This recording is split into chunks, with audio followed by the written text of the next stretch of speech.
Bonjour à tous et bienvenue sur la chaîne de Dan Lorcana, j'espère que vous allez bien, moi ça va extrêmement bien. Et après ce premier week-end de cette championship, on a déjà eu quelques petites pépites, notamment le deck que je vais vous présenter juste après qui, en plus d'être très original, et j'ai l'impression qu'il est très fort. Bon, il a remporté un set championship à 28 ou 30 joueurs, donc c'est déjà pas rien, mais j'ai quand même l'impression que cet archétype-là du bleu-rouge qui avait jusqu'alors été totalement passé inaperçu, marche vraiment bien. Avant de passer à cette decklist, je vous rappelle que vous pouvez d'ores et déjà liker, commenter et partager cette vidéo, voire vous abonner à la chaîne pour ne pas rater les prochaines.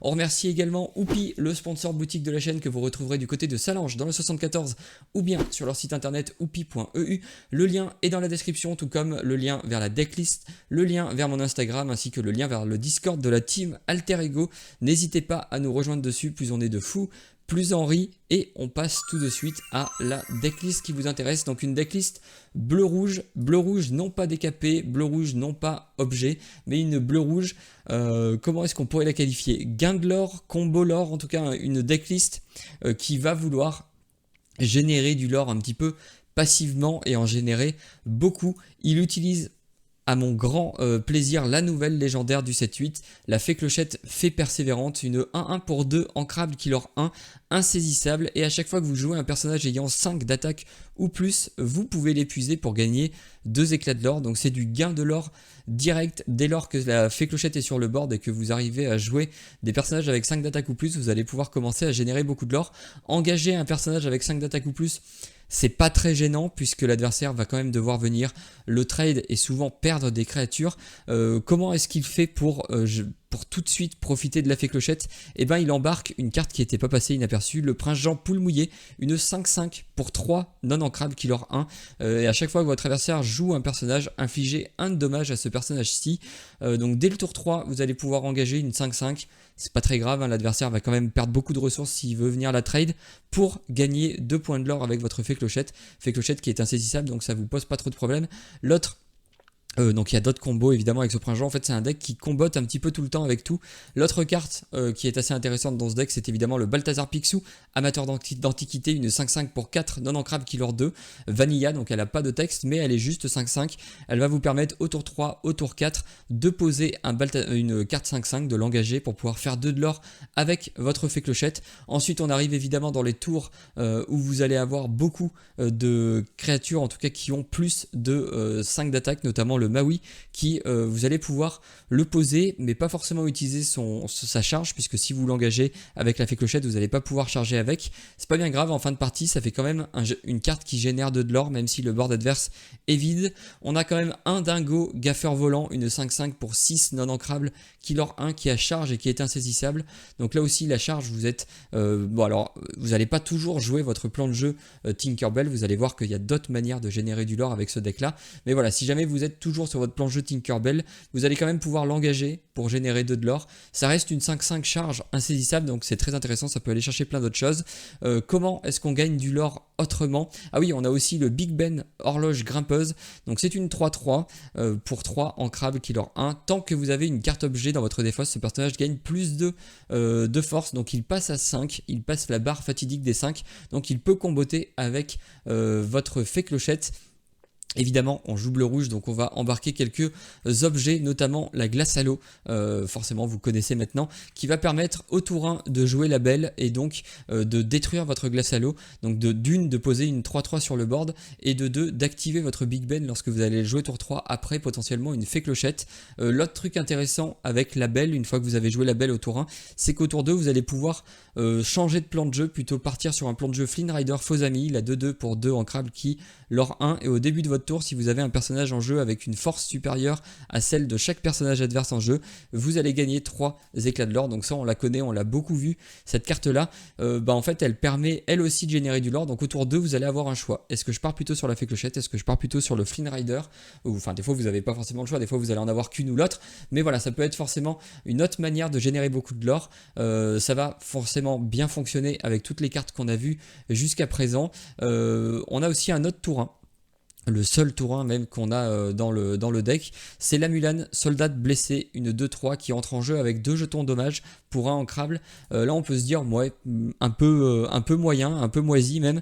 Je pense que c'est pas le vrai tour 1 du jeu. Je pense qu'elle est là principalement pour comboter avec une autre carte qu'on n'a pas trop vue depuis le début depuis qu'elle est sortie. C'est le Baymax Compagnon Blindé, une 2-6 pour 5 ancrables Killer 2. Lorsque vous jouez ce personnage, à chaque fois qu'il est envoyé à l'aventure, vous pouvez choisir un autre de vos personnages et lui retirer jusqu'à 2 dommages. Gagner un éclat de l'or par dommage retiré de cette façon. C'est très intéressant avec la Mulan. C'est évidemment extrêmement intéressant avec le Prince Jean, puisque pendant le tour adverse, il va poser des créatures, il va blesser votre Prince Jean un petit peu passivement. Vous allez pouvoir le soigner avec le Baymax, profiter encore de sa 5-5. Vous avez évidemment beaucoup de personnages avec beaucoup d'attaques, donc ils vont pouvoir être soignés avec le Baymax. On a quand même quelques cartes un petit peu filler, quelques cartes un petit peu classiques dans un rouge-bleu. Je pense notamment à la grand-mère Tala qui va vous permettre d'aller creuser le dessus de votre deck pour trouver des réponses si jamais vous en avez besoin. On est un deck qui veut générer du lore un petit peu par surprise, donc on va embarquer 4 Dingo, super dingo, donc la 2-4 pour 4 en câble qui à charge, et à chaque fois que vous défiez un personnage, vous allez gagner 2 éclats de l'or. L'autre carte, pareil, un petit peu filler, mais vu qu'on joue quelques objets, on va embarquer le Tamatoa peut enfin sécher ses larmes, donc la 4-5 pour 6 en câble que vous connaissez, qui vous permet de récupérer 2 objets de votre défausse lorsque vous la jouez, et qui vous permet aussi d'en jouer gratuitement à chaque fois qu'il part à l'aventure.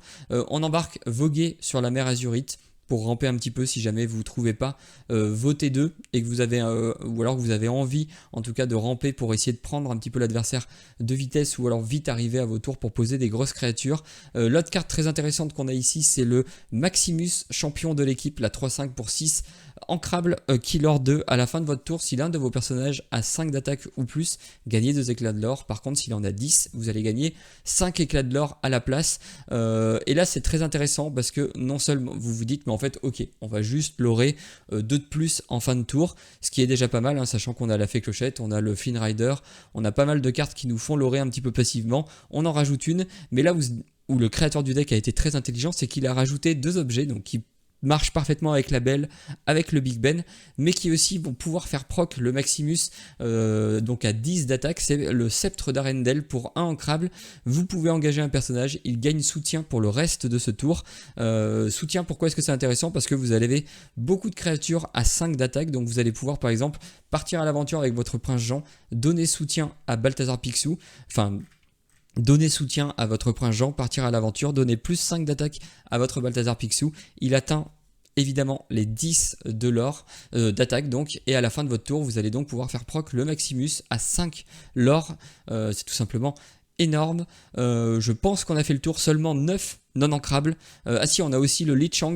Vu que vous jouez beaucoup de personnages avec beaucoup d'attaques, c'est le but de votre deck, vous allez également pouvoir lorer plus fort avec vos decks, avec vos personnages à 5 d'attaque ou plus, puisque vos personnages avec 4 d'attaque ou plus gagnent plus 1 d'éclat de l'or, donc ça peut vous aider. Je pense notamment au Prince Jean qui va lorer à 2, le Balthazar Picsou qui va lorer à 3, le Maui qui va lorer à 1, donc si l'adversaire n'a rien sur le board et que vous avez le choix en tout cas, plutôt que d'avoir un Maui qui sert à rien, vous allez pouvoir l'envoyer à l'aventure pour générer un de l'or.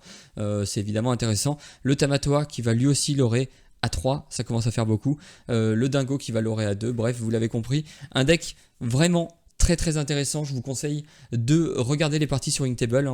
On y apprend quand même quelques trucs, et surtout de tester ce deck, parce que ce deck mérite d'être joué, mérite d'être peut-être peaufiné. En tout cas, je pense que là il est dans une version qui est déjà très très fonctionnelle et qui va à mon avis faire parler d'elle au 7-9. Alors on peut regarder vite fait qu'est-ce qu'il perd au 7-9. Globalement ce deck il va perdre les Mulan, il va perdre le Flynn Rider, c'est un petit peu pénible, il va perdre le Li Shang, mais le Li Shang c'est un petit peu un plan de jeu alternatif. Il va perdre le Dingo, ça fait quand même pas mal, Dingo, Flynn Rider, mais c'est pas le cœur du deck, c'est ça que je veux pointer du doigt. Le Flynn Rider c'est, bon évidemment le Flynn Rider c'est très embêtant parce que c'est un petit peu une des 2 win conditions, mais tous les decks vont être globalement downgrade, donc c'est pas très grave. Même si tous les decks vont être moins forts, donc perdre le Flynn Rider, peut-être que la flécochette va suffire. Vous allez perdre la grand-mère Tala, mais on l'a vu, c'est un plan de jeu un petit peu alternatif. Le Maui, malheureusement, on va le perdre, mais bon, il a vu assez de jeux. Et après, tout le reste, normalement, on le garde. Sauf la glace à l'eau. En fait, est-ce qu'il va être jouable au 7-9 ? Je sais pas, mais en tout cas, on a quand même une bonne base pour construire autour.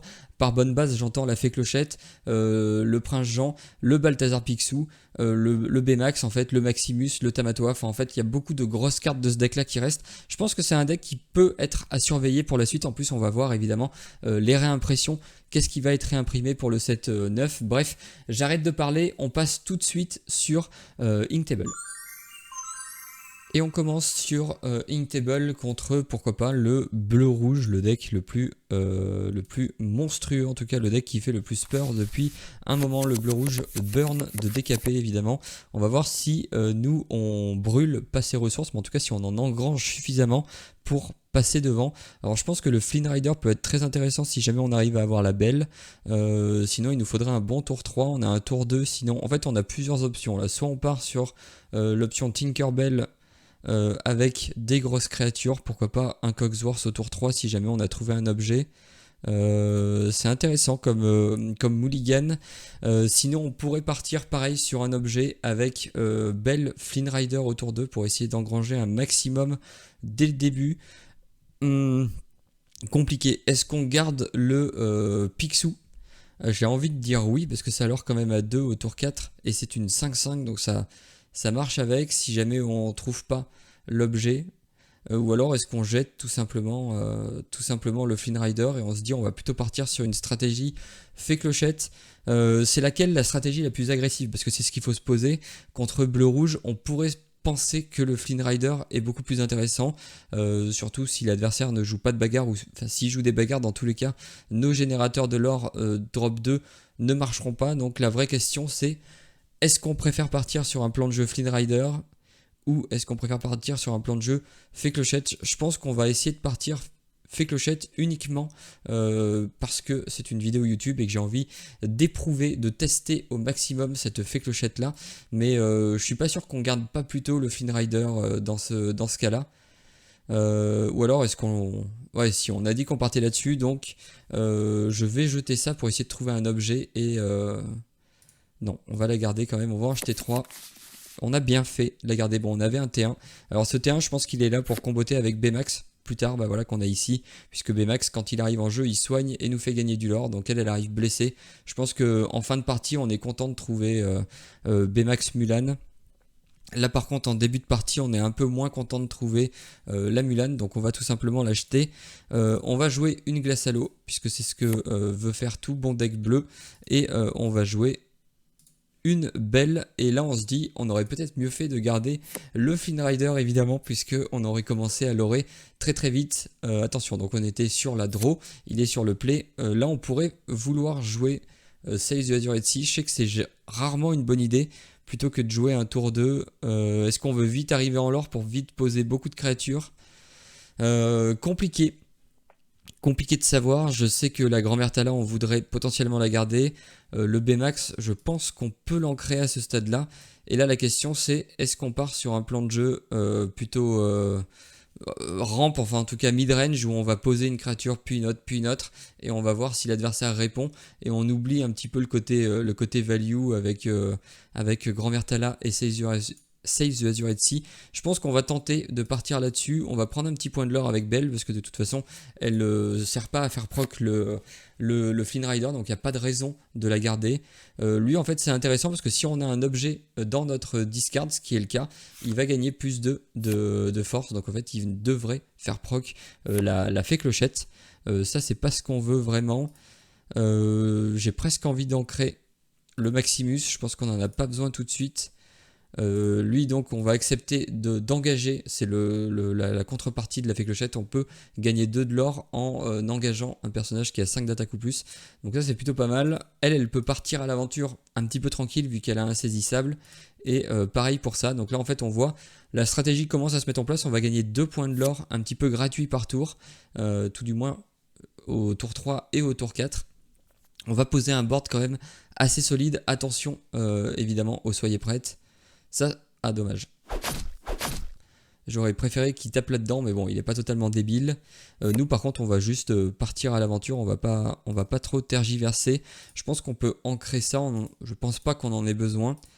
on va accepter d'engager ça pour gagner 2 petits points de l'or en plus et on va continuer notre ruée vers la victoire. Donc là on est à 9, on aurait pu être à 10. Bon, c'est pas très grave, il a pas un board très très menaçant.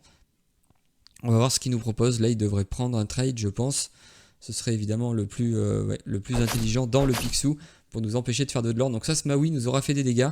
Il nous aura pas empêché cependant de trouver en fait de trouver comment gagner du point de l'or. On enchaîne en plus pas mal avec un autre.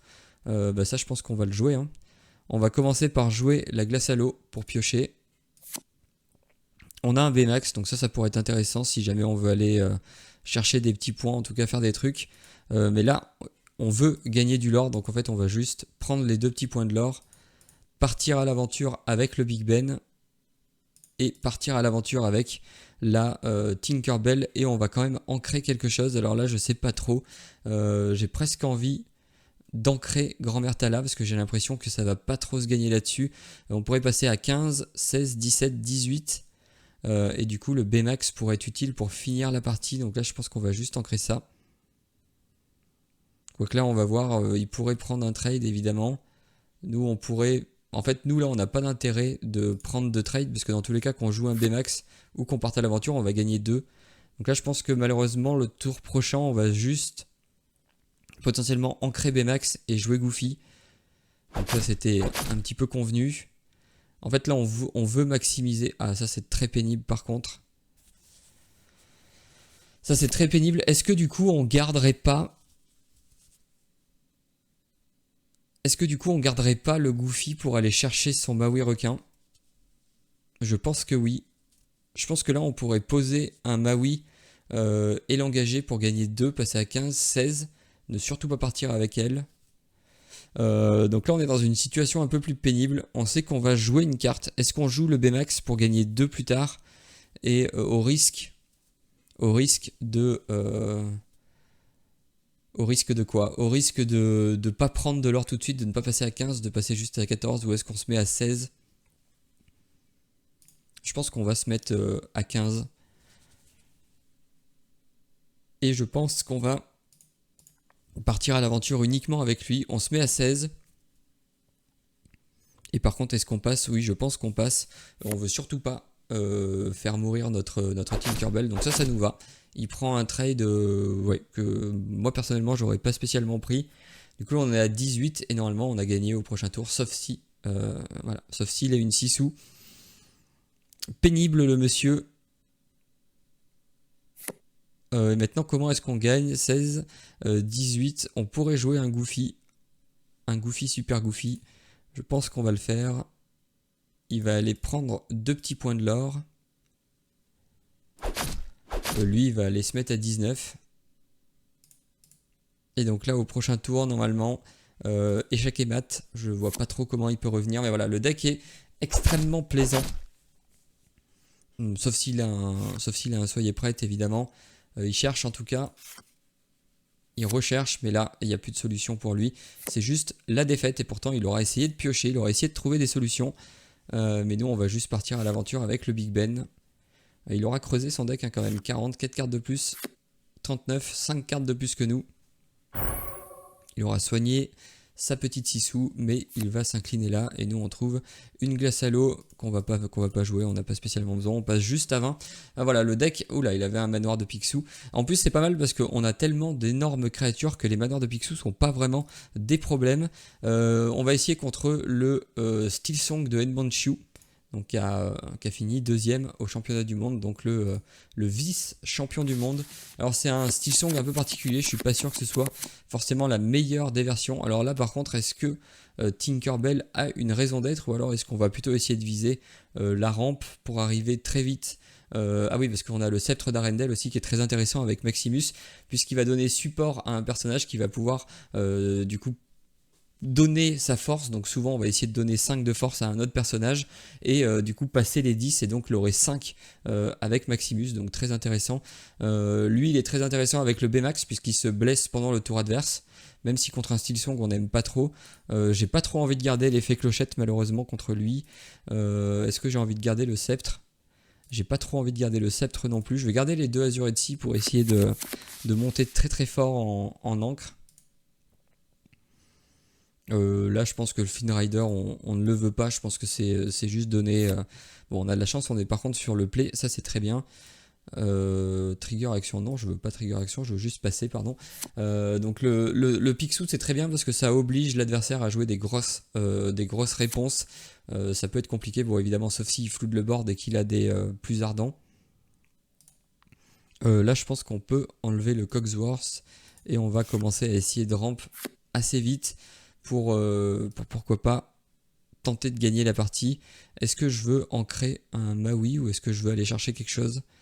J'ai l'impression que là tout de suite j'ai pas trop besoin du Maui et on va passer au prochain tour. Je pense qu'on va... Est-ce qu'on jouerait pas un Prince Jean? Je sais pas. Ou est-ce qu'on joue un autre Azure Sea? Ça c'est bien. Qu'on pourrait vouloir jouer un Prince Jean. Je pense qu'on va ancrer ça. Un Prince Jean ou un... Non, on va jouer un Prince Jean, il se blesse plus que le Picsou. Et on va passer. On pourrait le soigner avec la Popsicle, mais évidemment maintenant qu'on a pioché le Baymax, on veut pas spécialement le soigner. Là il faut qu'il pose un personnage, comme ça nous on peut aller prendre un trade. Ça c'est pas mal. Bon, au pire il a utilisé son Zeus, de toute façon le Zeus blessé ou pas il le tuait. Nous on va pouvoir enchaîner avec un Scrooge McDuck, donc un Picsou. Ça va l'embêter parce que c'est quand même des grosses cartes. Donc en fait il faut qu'il ait quand même beaucoup de Zeus pour aller les chercher. Faut qu'on fasse attention évidemment à pas se prendre un Ce Rêve Bleu, ça pourrait vraiment lui permettre de repartir. Là nous les pits c'est pas trop gênant. Ah bah il a un deuxième Zeus, bah dis donc. Heureusement qu'on en a un troisième nous aussi. On va peut-être même plutôt jouer le Goofy. On pourrait... Ah, embêtant. Est-ce qu'on ancre la Belle ou est-ce qu'on ancre le Baymax pour pouvoir jouer Goofy et Belle? J'aurais bien gardé le Baymax moi quand même pour faire un petit peu de soin. Est-ce qu'on veut d'une Belle, sachant que là ça va peut-être partir en... Non, ça va pas partir en Ce Rêve Bleu, mais on va aller taper en tout cas le Troubadour. Est-ce qu'on veut mettre du board? Est-ce qu'on se dit on soignera plus tard? Si on se prend un Ce Rêve Bleu, on retrouvera un Baymax. Ou est-ce qu'on veut tout de suite soigner? Non, je pense que c'est mieux quand même d'avoir ça pour pouvoir soigner. Donc là on va aller chercher le Troubadour. Donc là ça va être assez chiant, il a utilisé 2 Zeus. Nous on va essayer d'aller chercher ses pattes si jamais il part à l'aventure. Les soigner avec Baymax et commencer un petit peu... Ah ça c'est embêtant par contre, on va devoir jouer Baymax en premier.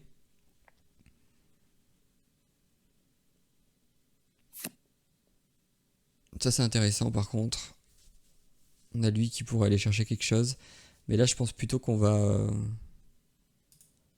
jouer un Baymax pour aller soigner un Goofy. Alors je vais mettre 3 mais je crois que ça peut soigner que de 2. Ouais c'est ça. Je voulais juste voir comment ça marchait, si on peut mettre n'importe quel chiffre. Là on va essayer d'aller défier ça en espérant évidemment qu'il n'ait pas un petit sort là de gestion. Ça pourrait nous embêter.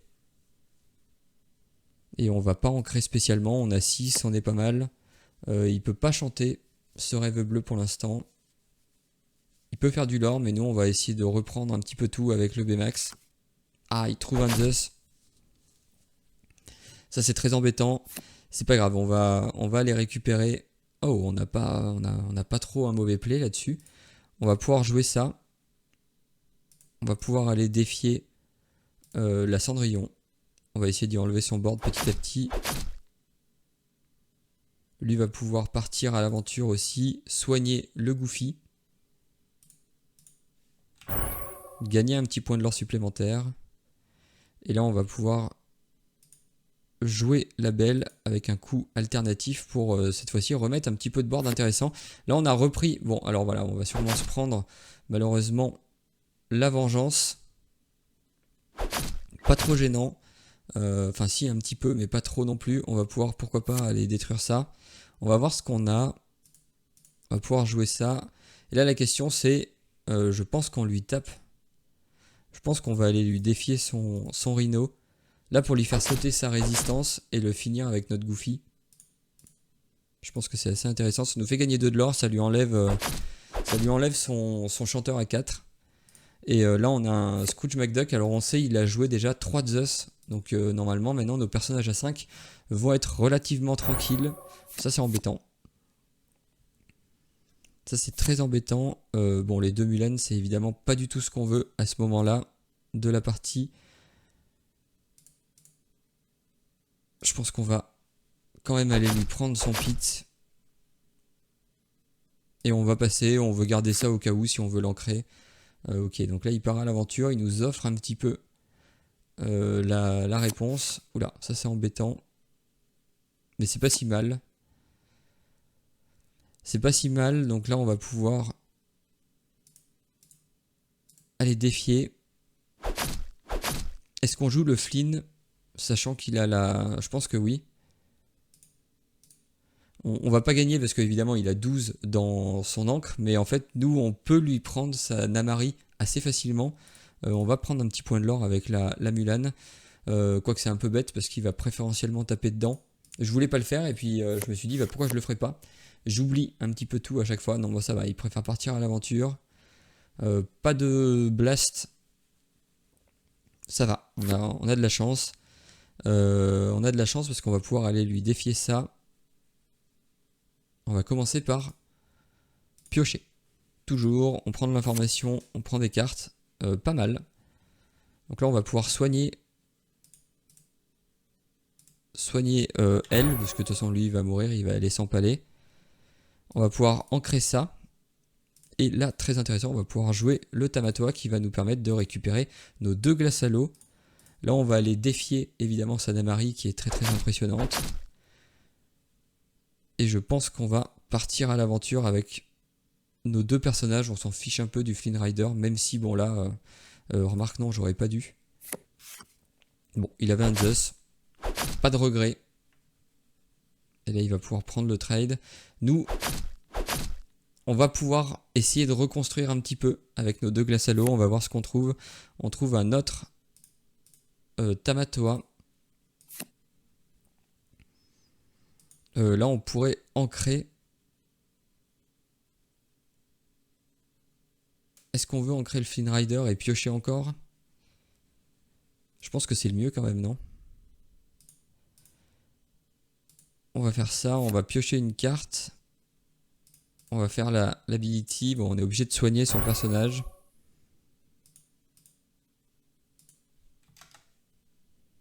Mais par contre, on peut jouer lui qui nous permet de repiocher nos 2 glaces à l'eau. On a une carte assez intéressante. Bon, faut faire attention, il monte. 4, 5, 6, malheureusement ça suffit pas. On peut refaire un tour. Bon, on va commencer par jouer les glaces à l'eau pour essayer de trouver évidemment des solutions. On a le Baymax, assez intéressant.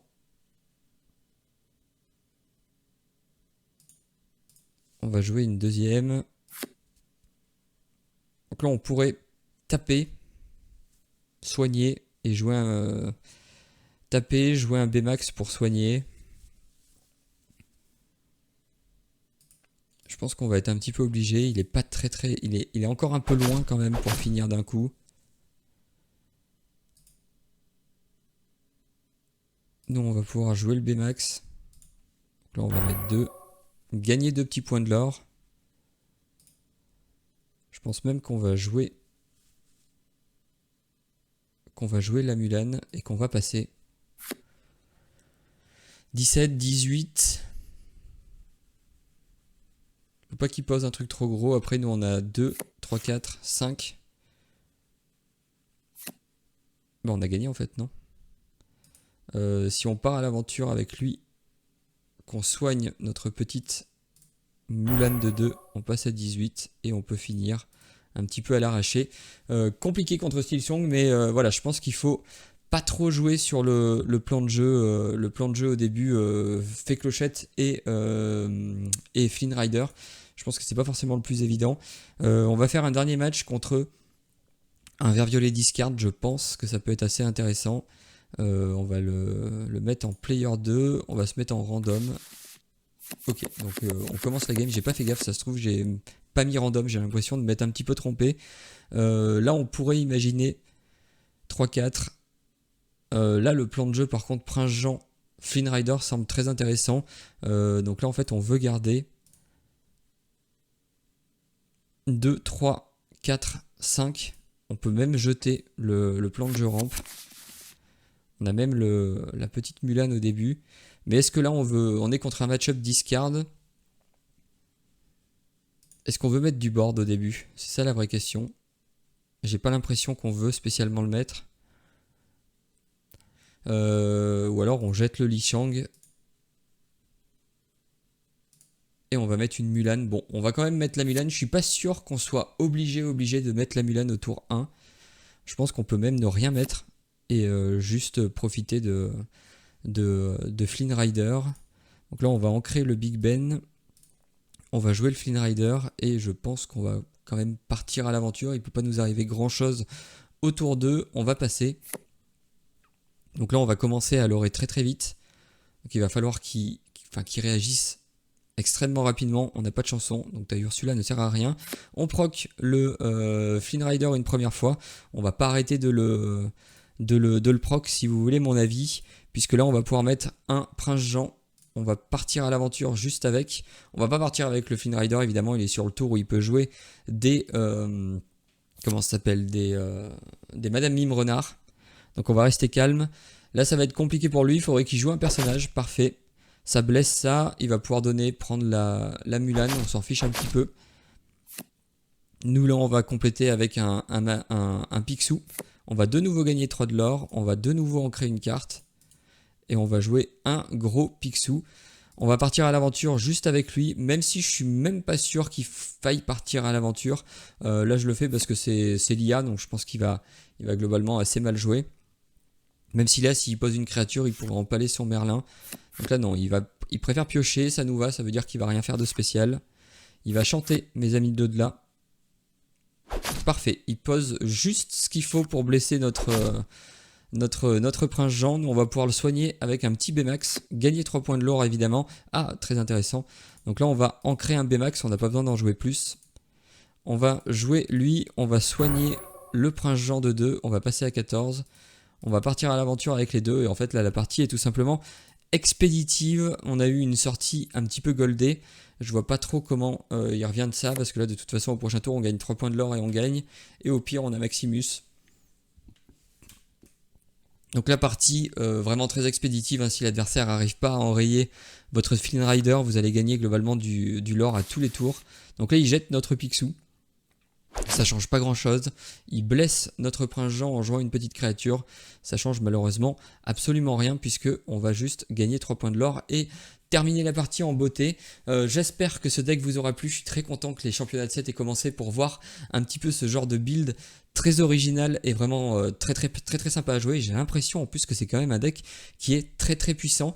Ça m'étonnerait pas qu'on en voit beaucoup plus dans les semaines à venir. Bref, si la vidéo vous a plu, n'hésitez pas à liker, commenter et partager celle-ci, voire vous abonner à la chaîne pour ne pas rater les prochaines. Il me reste plus qu'à vous souhaiter une excellente journée et ou une excellente soirée. Tout dépendra évidemment du moment où vous choisissez de regarder cette vidéo. Allez, salut!